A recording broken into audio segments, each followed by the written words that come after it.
Salut YouTube, l'intelligence artificielle appliquée à l'architecture. Voilà un sujet qui me passionne depuis bientôt 2 ans. Et en 2 ans, j'ai eu l'occasion de tester pas mal de logiciels d'intelligence artificielle. Et certains de ces logiciels ont radicalement bouleversé la façon dont je pratique l'architecture au quotidien. Et vous me connaissez, j'aime bien partager, donc j'ai décidé de vous faire une série de vidéos sur ces outils-là. Et on va commencer en force avec l'un d'eux qui m'a énormément marqué et que j'utilise maintenant au quotidien. Il est pratiquement devenu une partie intégrante de mon workflow, donc de mon processus de travail. C'est PromAI et c'est un véritable couteau suisse. C'est vraiment une bagatelle de fonctionnalités tout aussi utiles les unes que les autres pour les architectes. PromAI, c'est quoi? Comment il me sert au quotidien? Je vous montre tout dans cette vidéo. C'est parti. Ok, donc là je suis dans l'interface de PromAI. D'ailleurs le lien est dans la description pour pouvoir y accéder. Et ce qu'on va faire en premier, c'est qu'on va aller ici à gauche et on va cliquer sur outils IA. On est redirigé vers une fenêtre et on va aller dans l'onglet architecture. Donc là, il nous présente plusieurs outils, mais celui qui nous intéresse pour le moment, c'est générateur d'architecture IA. Donc là, je suis dans la fenêtre du générateur d'architecture IA. Et pour faire simple, le générateur nous permet de générer ce type d'image là. Et à partir de quoi? À partir de simple texte. Donc ce texte qu'on appelle prompt et que je vais taper normalement dans cette case là. Donc je vais vous faire une rapide démonstration pour vous montrer. Je vais par exemple lui demander de me modéliser une maison blanche avec des murs en verre et des cadres métalliques avec des arbres en arrière-plan. Donc là, je viens d'écrire mon prompt pour faire comprendre à l'IA ce que je souhaite générer. Et pour me générer, j'ai juste à cliquer juste ici en bas, générer. Et là, hop, en quelques secondes, j'ai déjà 3 propositions d'images. Donc je peux cliquer pour agrandir afin que vous puissiez voir à quoi ça ressemble. Donc voilà, donc en quelques secondes, j'ai déjà des images. Et ce qu'on peut faire, c'est qu'on peut affiner le prompt. En gros, on lui donne plus de détails pour pouvoir en fait se rapprocher au mieux de ce que l'on veut. Donc par exemple, je peux lui dire que dans le style de Mies van der Rohe, donc histoire de lui faire comprendre que je veux un truc ultra minimaliste. Je peux même lui dire que il y a une piscine devant. Voilà, il y a une piscine devant, donc je vais générer et on va voir ce que ça va me donner. Et là, hop, comme vous pouvez le voir, on vient d'avoir de magnifiques résultats. Par exemple, celle-là, j'aime beaucoup. Celle-ci aussi est plutôt pas mal. En vrai, les trois sont vraiment pas mal.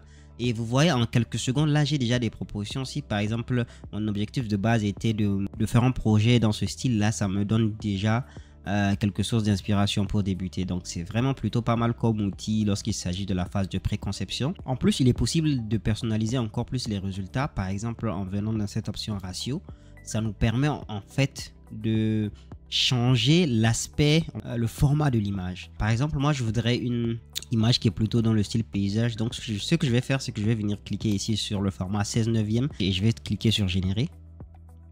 Et là, hop, comme vous pouvez le voir, j'ai des images qui ne sont pas carrées, mais dans le format paysage.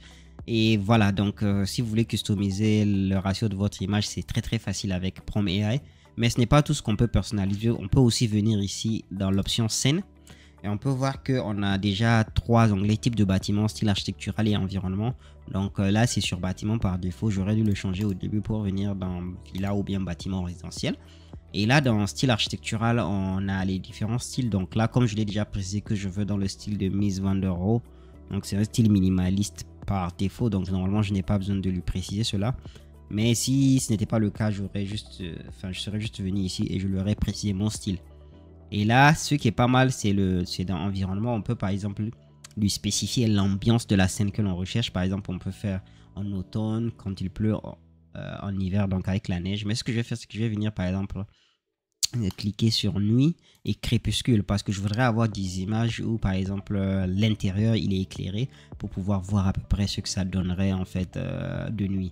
Donc je viens de sélectionner ces 2 options là, nuit et crépuscule, et je vais cliquer sur générer pour voir ce que ça me donne. Et donc voilà ce que j'obtiens, et vous voyez que les options que j'ai intégrées ont parfaitement été prises en compte.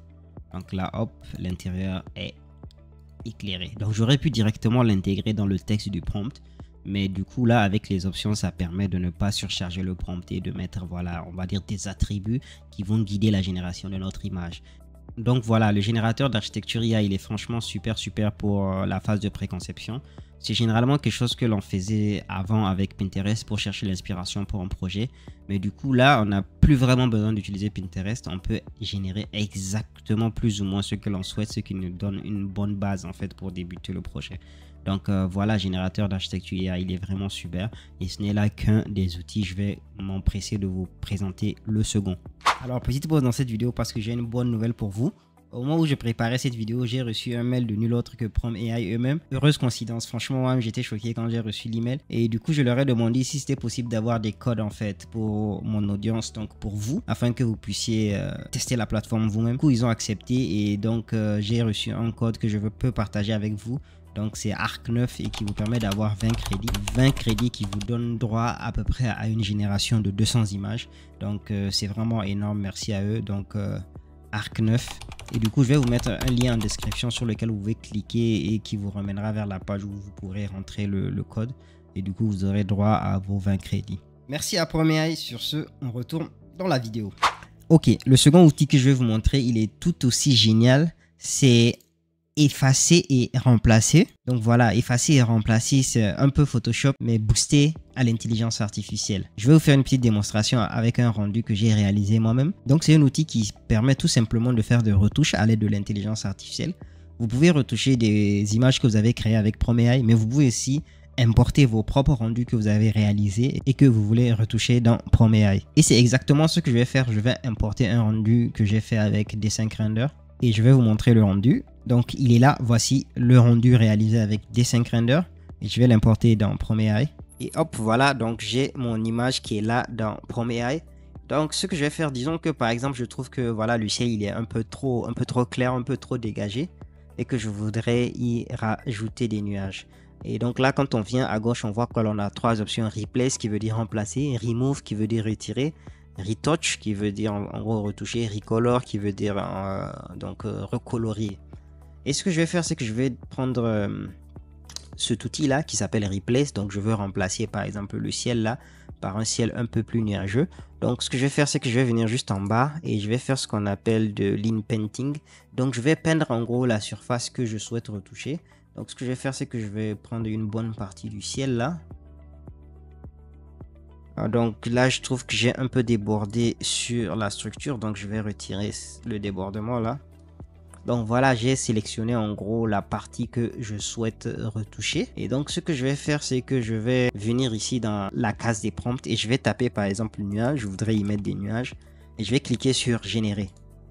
Et là, comme vous pouvez le voir très facilement, je viens d'intégrer des nuages. Donc j'ai trois options comme d'habitude. Et voilà, donc honnêtement, les trois options me vont très bien, mais j'ai une petite préférence pour celle-ci. Donc je vais cliquer sur garder. Donc là, très facilement, je viens d'intégrer des nuages à mon rendu. Et ce que je vais faire, c'est que je peux aussi utiliser la fonction remove. Par exemple, disons que par exemple l'arbre là en premier plan ne m'intéresse pas, donc je voudrais le supprimer. Donc ce que j'ai à faire, c'est que là je vais juste venir, hop, je sélectionne ceci. Et ce que je vais faire, c'est que là je vais diminuer. D'habitude il me fait 3 images, mais là je sais qu'il va me le retirer facilement, donc je vais venir juste mettre une seule image pour ne pas consommer trop de crédit. Et ensuite je clique sur générer et on va voir s'il va réussir à me retirer cet arbre. Et tada! Plus d'arbres, et franchement il l'a fait de façon clean. C'est quelque chose que l'on peut faire sur Photoshop, mais là du coup pas besoin de payer une licence à 20 € par mois. Voilà, avec quelques crédits, avec voilà 0,1 crédit, j'ai retiré l'arbre très facilement. Donc ce qu'on va faire, c'est que je vais annuler cette opération parce que je souhaite conserver l'arbre. C'était juste pour vous montrer en gros la capacité de l'outil. Donc ce que je vais faire annuler. Donc du coup là on revient et là je vais vous faire une dernière démonstration avec l'outil Replace. Donc ce qu'on va faire, c'est qu'on va gommer notre sélection. Hop. Avant de vous montrer un autre outil, je vais vous montrer un cas d'usage qui est vraiment très intéressant avec cet outil de retouche là. Disons que finalement vous avez fini votre travail, vous avez fini le rendu, vous avez fait tout, sauf que sur ce pan de mur là, finalement ce serait intéressant de montrer au client une proposition où ce côté de la façade serait également en vert.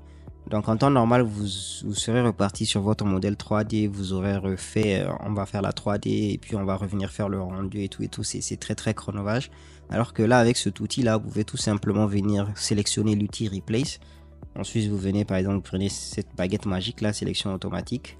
Vous venez, vous prenez ce pan de mur là, donc qui est sélectionné. Ensuite, vous venez dans la fenêtre prompt, vous tapez sur fenêtre.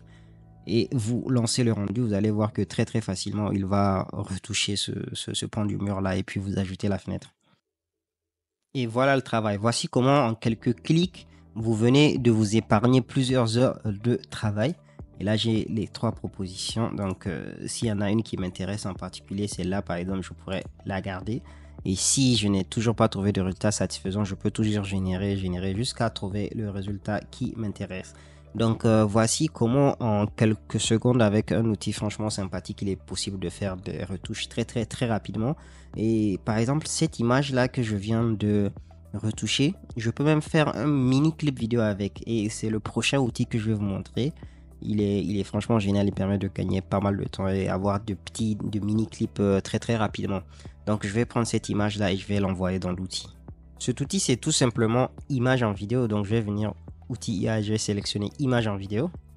Et ce que je vais faire, c'est que je vais importer l'image que je viens de retoucher avec l'IA. Hop. Donc voici mon image que je viens d'importer dans l'outil image en vidéo.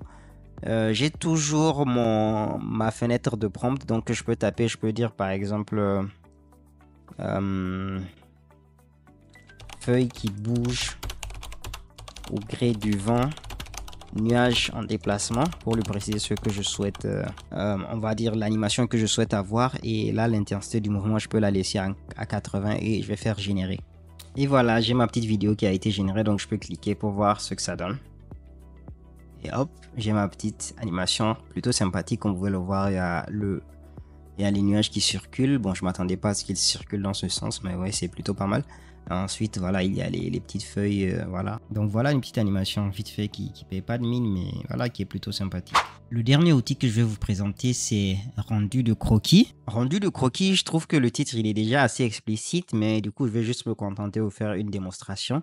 J'ai avec moi un croquis que j'ai créé. Du coup, je vais l'importer directement dans PromAI. Donc, voici le croquis, un croquis assez simple hein, d'une villa de style minimaliste avec une façade en verre. Et dans le prompt, je vais mettre la même chose. Hein. Maison minimaliste, façade en verre. J'ai pas vraiment besoin de le préciser, mais c'est toujours utile de le faire. Sans aucune autre précision, je vais cliquer sur générer. On va voir ce que ça va me donner. Et voilà le travail, j'ai mon croquis qui a été transformé en rendu en quelques secondes.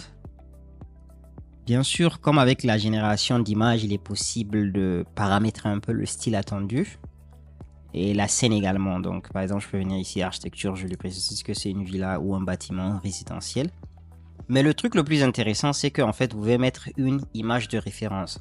Supposons que vous aviez déjà un style en fait prédéfini, que ce soit un style de croquis ou bien un style de rendu. Vous pouvez lui soumettre cette image là pour lui dire que il faut que tu te bases sur cette image pour me produire ton résultat. Et je vais faire une petite démonstration pour vous. Donc voici cette image là que je vais lui soumettre en référence. Je lui dis que écoute, je voudrais que tu me fasses un rendu dans ce style là. Donc du coup, je mets l'image en référence. Hop, c'est fait, j'ai mis l'image en référence. Il ne me reste plus qu'à cliquer sur générer. Et voilà le travail, vous voyez, il s'est effectivement inspiré de l'image que je l'ai envoyée. On trouve le même style graphique. Donc vous voyez, vous pouvez, si vous avez déjà en fait une bibliothèque de croquis que vous avez déjà réalisé ou de rendu 3D, vous pouvez lui soumettre cet outil. Il est vraiment très puissant en phase de préconception. Donc vous pouvez déjà très rapidement faire des croquis et puis essayer de visualiser ce que cela peut donner. Donc franchement un outil super, surtout si vous êtes à l'aise avec les croquis, c'est vraiment un outil super puissant. Et voilà, ainsi prend fin cette vidéo. Il y a d'autres outils que je voulais vous présenter, notamment l'outpainting ou la génération de variations, mais je vous laisse les découvrir vous-même. Et d'ailleurs, n'oubliez pas, vous pouvez profiter de 20 points de crédit grâce au code ARC9. Le lien est dans la description. Donc n'hésitez pas à profiter, c'est gratuit. Et si cette vidéo vous a plu, si vous aimez vraiment le concept de vous faire découvrir des logiciels IA pour l'architecture, likez cette vidéo, commentez pour montrer que vous avez apprécié. Et si vous avez vraiment apprécié, un partage à vos collègues architectes, ça me ferait énormément plaisir. Donc voilà, avant de vous quitter, un dernier cadeau, je suis en train de rédiger en fait une liste d'outils. Pas seulement des outils IA, mais des listes d'outils, on va dire des apps et des logiciels qui sont très utiles pour les architectes. Et je suis en train de les compiler dans une seule et unique page. Voilà, la page elle est encore en cours de construction, mais j'ai déjà ajouté pas mal d'outils. Donc vous pouvez trouver cette page là que j'ai appelée le kit d'outils de l'architecte en description. Dedans vous trouverez déjà quelques apps et quelques logiciels que j'ai déjà recensés et que j'utilise aussi au quotidien. Donc voilà, c'est cadeau, donc n'hésitez pas à la consulter. Donc voilà, c'est tout. Sur ce, je vous dis à très bientôt. Ciao.